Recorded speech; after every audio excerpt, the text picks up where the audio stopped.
আসসালামু আলাইকুম রহমতুল্লাহ। বাংলাদেশের সাধারণ জনগণ হিসেবে আমি আজকে একটি কথা বলতে চাই।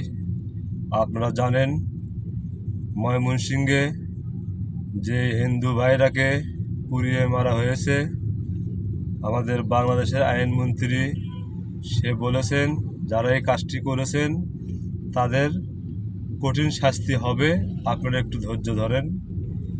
কিন্তু এই কথা বলার পরেও আইনের সহযোগিতা করবে এটা আইনমন্ত্রী বলার পরেও কিছু কিছু নাস্তিকের বাচ্চা এই বাংলাদেশের মাটিতে আমাদের বাংলাদেশের পতাকা কীভাবে পুড়িয়েছেন আপনারা দেখছেন। তো যারা এই বাংলাদেশের পতাকাকে পুড়িয়েছেন এবং পায়ের তলে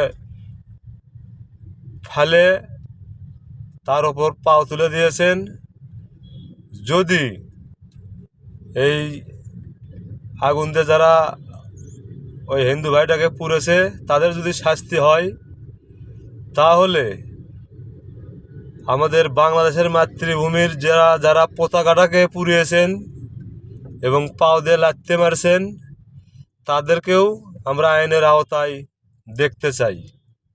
এটাই আমার শেষ কথা। এইটা কোনো মতের কথা না, এটা মত নির্বিশেষে বাংলাদেশের জনগণের 18 কোটির মানুষের কথা আমি বলে দিলাম।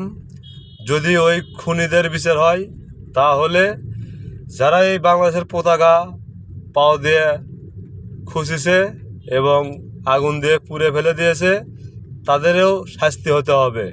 এটাই শেষ কথা।